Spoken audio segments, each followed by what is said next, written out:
by now we've talked about the fact that Fourier series don't have a center, and likewise they don't have the notion of an interval of convergence like Taylor series do. So where do they converge? So there's something called the Fourier Convergence Theorem, and the proof of this is well beyond the scope of this course, but I do want to state the theorem and then see how we can use that. So our assumptions are going to be that f and f prime are piecewise continuous on a full period. Just the functions we've encountered, we will see satisfy this. Essentially, it is fine if we have these jump discontinuities as long as our function on each piece is actually continuous. But as long as that happens, the Fourier series of f of x will then converge. Now, where it converges, or to what value, really depends on whether or not the original function is continuous or not at the x value in question. Whenever the function f is continuous at x, then the Fourier series converges to f of x when we plug in x. So instead, if we're trying to find the sum of the Fourier series at an x value where the original function has a discontinuity, then the Fourier series still converges, but it converges to what we'll say is the average of the left and the right limits. So picture a jump discontinuity. You would think about the y values on each side of that jump, and you could take the average of that. Hopefully this will be more clear in a moment when we actually make use of this. But this is a very powerful theorem. One thing we can do right away is we can use this to know what the graph of a Fourier series would look like. So this first one here is saying that we have a function, it's 2 pi periodic, it's piecewise defined, and let's suppose we want to graph the Fourier series. If we were to first find the Fourier series, keep in mind that the structure is typically these infinite sums involving sines and cosines. Looking at that does not make it clear what the graph is going to look like. So even if I found the Fourier series, I don't think that would help me graph it. But instead, we can take advantage of the convergence theorem. So let's first just graph f of x and think about how that would potentially affect the Fourier series. So graph of f of x first. So if I were to graph f of x, we have from minus pi to pi, to 0. This is closed here and open here, and then it jumps up here, and we have this. So this is a full period of information. Now, once we have this, because it's 2 pi periodic, that's implying that we can extend this. So from pi to 2 pi, it should look like this.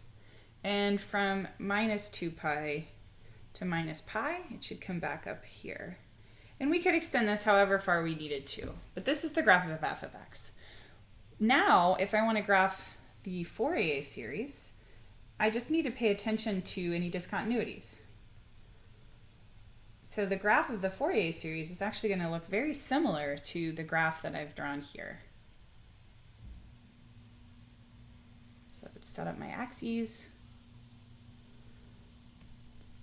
Anywhere that f is continuous, the Fourier series is going to look identical. So I could draw these straight line segments here.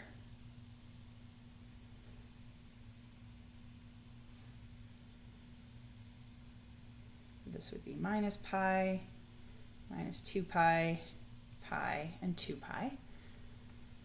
However, these discontinuities are different. One big difference we see is we're not going to define the Fourier series to equal any of these kind of edges. So I'm going to actually leave, now all of these are open, even the ones that were closed for f. And where do I fill this in? Well, we're going to fill it in halfway between. So when we talked about the average of the left and the right limits, and here what I'm focusing on is, keep in mind, this is 1 and this is minus 1. So the average is 1 plus minus 1 over 2, which is 0. So where we're going to fill this in is just halfway between those jump values. And so that's going to be the graph of our Fourier series. And so we can see how that's very, very close to little f of x, but it's the discontinuities that we have to really be careful. So let's look at another example. So again, a 2 pi periodic function with a different definition. So here, we're going to look at, again, graph of f of x. So it's defined to be positive x from 0 to pi and negative x from minus pi to 0. And because it's 2 pi periodic, again, we can extend this. So if I were to pick this up and shift it over 2 pi units, notice that what's going to happen is it would look like this. So somewhat arbitrarily, I'm taking this one out to 3 pi. And likewise, we could do that over here, and it would look like this. So one important observation here is that this function is actually continuous everywhere. There are no discontinuities for f. So when I graph my Fourier series, much like above, I'm always thinking I'll first graph what I see for where the original function is continuous. But unlike the last example, that's actually all values of x. So when you have an original function that is continuous everywhere, the Fourier series is actually identical to that f of x. And so then that graph should be exactly the same. So not only does the Fourier series converge everywhere here, it actually converges everywhere to the original function f of x. The other thing we can do with the Fourier Convergence Theorem is use that to find the sum of certain series. Again, this is somewhat similar to how we've used Taylor series to find the sum of certain series. But I will say here, we're not going to have a set of Fourier series that we want to have memorized for this, but rather, suppose I have the Fourier series in front of me, and I know the function that that is connected to, then that I can use to find a sum. So here I have an example of one that we've actually found the Fourier series for before. Coincidentally, it's also the one we just graphed above. And what I know, certainly from the graph we just saw before, is that for all x, the Fourier series converges to f of x, because this one was continuous everywhere. So if I hadn't graphed it like I did above, I'd still want to make that observation, because we're going to use that.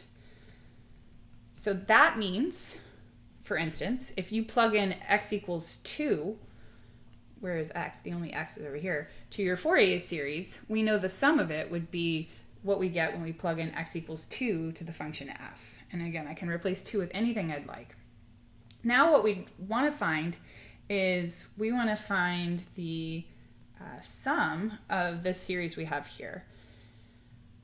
You should notice that that is kind of buried in the Fourier series. I certainly see the 2k minus 1 quantity squared in the denominator, but there's a bunch of other stuff that I don't want to have here.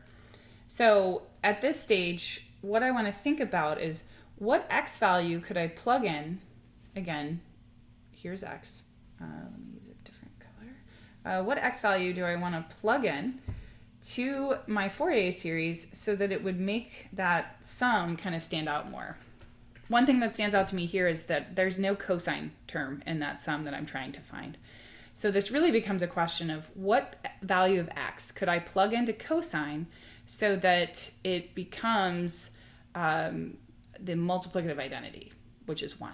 Well, there's lots of values we can plug into cosine to get 1, and that's, again, makes sense that because this function is 2 pi periodic, then if I find a value of x that works, well, if I shift it by 2 pi, it should as well.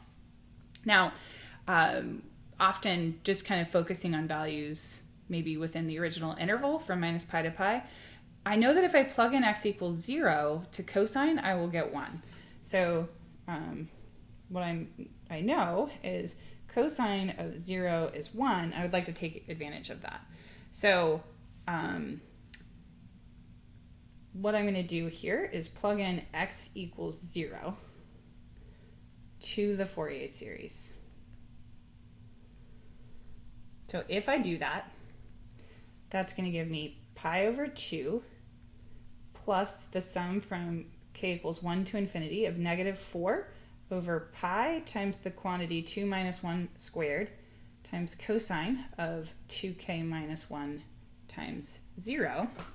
And the Fourier Convergence Theorem tells us that this should equal the value of the function f at 0. So just to be clear, this is the convergence theorem that allows us to make this claim. And it's important that this happens at a point where f is continuous. So of course, this function is continuous everywhere, but if this were at a discontinuity, we'd have to use that kind of average that we talked about before.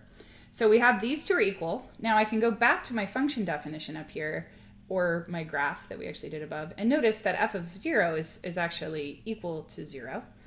So we're setting up an equation, and now, as we already observed, we know that this evaluates to 1. So rewriting this equation to simplify it, this really tells us that pi over 2 plus the sum from 1 to infinity of negative 4 over pi times the quantity 2k minus 1 squared times 1, so I'm not going to write it, is equal to f of 0, which we said was 0. This is a much nicer looking equation, and my goal is to try to find the sum of just 1 over 2k minus 1 squared. One thing we can do is subtract pi over 2 from both sides, and that leaves me just with this sum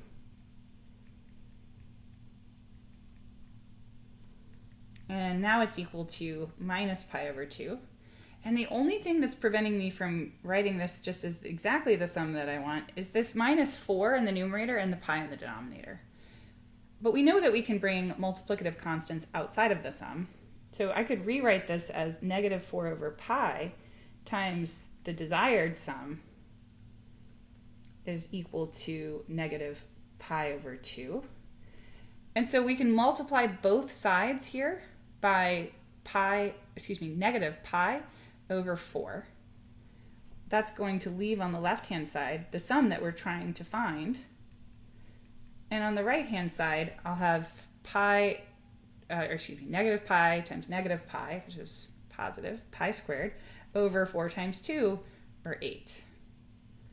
So we were able to use this Fourier series to find the sum of this series. And again, prior to this, this is a sum that while we knew it converged, we certainly had no way of finding the value to which it converged.